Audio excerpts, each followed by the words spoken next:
ব্যাপারে বুঝাই দিছি। তো আমাকে তো আপনি চেনেন, ওই যে ওনাকেও তো চেনেন। এখন যেটা হলো, আজকে আসার নিয়ম হলো ইনস্টলেশন করে দেওয়া, অর্থাৎ গাড়ি সম্পর্কে যাবতীয় ধারণা আপনাকে দেওয়া।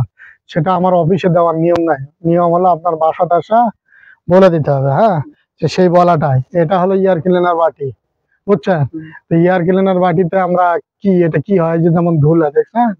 এই ধুলাটা যখন আপনি চাষ করলেন বা গাড়ি চালালেন, তারপর বের করার আগে আবার এই জিনিসটা খুলে পরিষ্কার করতে হবে। এটা পরিষ্কার করলেই হবে না, আর ভিতরে আবার সিস্টেম আছে। কি সিস্টেম? ওই যে দেখেন এয়ার ক্লিনার বাটি, বাটি এটা স্ক্রু দিয়া এরকম করে পাক দিলেই এটা খুলে আসবে। তার ভিতরে দেখবেন একটা এয়ার ক্লিনার বাটি। ওটা 50 ঘন্টা যখন সার্ভিস করবেন আমার মেকানিক, তখন ওটা দেখাবে আপনার যে কিভাবে ওর ভিতরে অয়েল থাকে। ওই ধুলা গুলা যায়, ওই অয়েল গুলা ধুলা ধরে নেই, নিলে কি হয়ে যায়, কাদার মতো হয়ে যায়। তখন ওই কাদার মতো যদি হয়ে যায়, তাহলে ওই অয়েলটা পরিবর্তন করতে হবে। তো ওই সিস্টেমটা আপনাকে দেখে দিবে প্রথম 50 ঘন্টা, তখন দেখে নেবেন। তারপরে এখানে থাকবে রেডিয়েটরের বাটি, রিকভারি বোতল। এই যে রেডিয়েটর এখানে সেট করা আছে, হ্যাঁ, ওই যে ইয়েটা, ওটা হিট অবস্থায় কখনো খুলবেন না। গাড়ি হয়তো হিট আছে, গরম আছে, সেই সময় ওই মুখে কখনো হাত দিয়ে খুলবেন না। ঠিক আছে? এই যে এখানে দেখার জন্য আলাদা দেওয়া আছে, এটার দাগ আছে, হাই দাগ আছে, মিনিমাম ম্যাক্সিমাম এরকম দাগ দেওয়া আছে। ওই ম্যাক্সিমাম পর্যন্ত যে দাগ, ওই পর্যন্ত থাকলে যথেষ্ট। তো অতটুকু পানি আছে কিনা এটা দেখবেন। এটা অযথা কোনো খোলা পানি দেওয়ার দরকার নাই। পুকুরের পানি অথবা বৃষ্টির পানি থাকে না, ওটা ধরে নিবেন, অথবা কিনতে পাওয়া যায়, সেই পানিটা ওর ভিতরে ঢালা দিবেন। হ্যাঁ, আর ব্যাটারি হলো ফ্রি মেইনটেনেন্স ব্যাটারি, এর ভিতরে কিন্তু ব্যাটারি আছে। ওই ব্যাটারিটা এখন দেখার দরকার নাই। এটা 3 মাস মিনিমাম যাওয়ার পর ওই ব্যাটারিটা আপনি দেখবেন যে ব্যাটারিতে পানি ঠিক মতো আছে কিনা, লেভেল পর্যন্ত। যদি লেভেল পর্যন্ত থাকে তো ওকে। আর ওই ব্যাটারিতে এখন আমাদের ওই ইন্ডিকেটর দেওয়া আছে, অর্থাৎ ব্যাটারিটা ভালো আছে না খারাপ আছে না মন্দ আছে, কি অবস্থায়, সেটা ওখানে দেখা যায়। ওটা ফ্রি আমরা করে দিছি। তো ওই ব্যাটারি আপনি খেয়াল করলেই আর সাইডে দেখতে পাবেন যে লাল নীল সবুজ বাতি জ্বলে।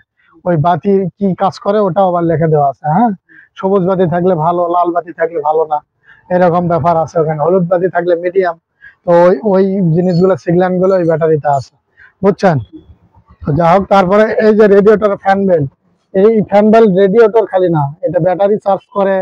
তারপরে পানির যে ওয়াটার, যে সাপ্লাই হয়, ওয়াটার পাম্প, ওই পাম্পটা চালায় এই এই এই বেল্টটাই কিন্তু। হ্যাঁ, ব্যাটারিতে চার্জ করে ডাইনামার। তো এই আবার ওই যে রেডিয়েটর পানি ঠান্ডা করবে, তার ওই যে ফ্যান থাকে না, ওই ফ্যানটাও ঘুরাই হলো এই বেল্টটা।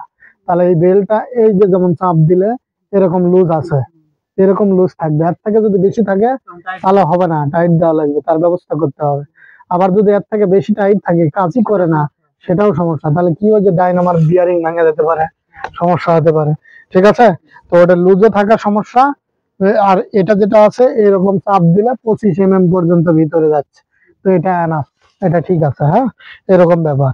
আর ফিল্টার, মোবাইল ফিল্টার, প্রত্যেক মোবাইল ড্রেন যতবার হবে তার সাথে এটা চেঞ্জ হবে, তার সাথে ডিজেল ফিল্টার দুটা ওটা চেঞ্জ হবে।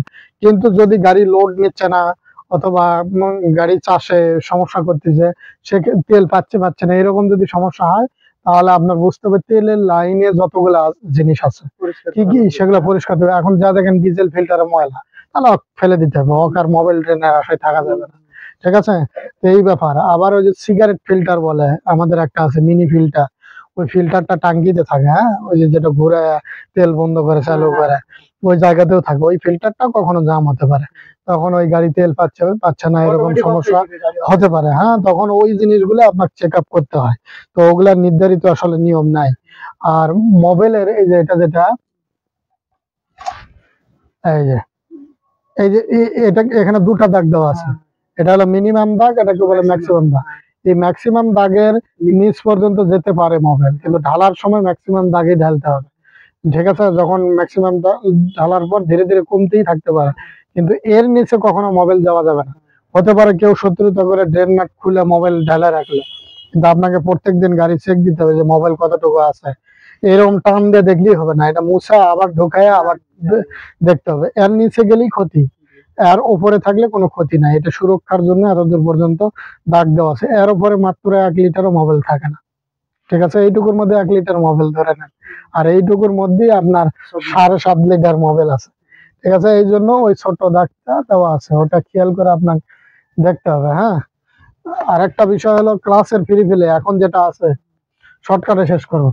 এই যে এখন যেটা ফ্রি ফিলে আছে, এই যে কমে আসছে কিন্তু 50 ঘন্টায় দেখে দিবা, হ্যাঁ ফ্রি ফিলেটা, ওটা ওটা ওই যে কমে আসছে, এরকম চাপ দিলে এরকম ফ্রি থাকবে ওটা, হ্যাঁ যদি না থাকে তাহলে সমস্যা, ওটা মাথাতে রাখবেন। ক্লাসের ফ্রি ফিলে ম্যান্ডেটরি, বুঝছেন? ওটা যদি না থাকে তাহলে গাড়ি দৌড়াবে কম, তেল খরচ বাড়বে, এগুলো সমস্যা হবে। ওই জন্য ক্লাসের ফ্রি ফিলে রাখতে হবে। এই যে ক্লাসের ফিলে এই যে এরকম ফলস আছে, এটা যদি কমে যায় একদম না হয় তাহলেই সমস্যা।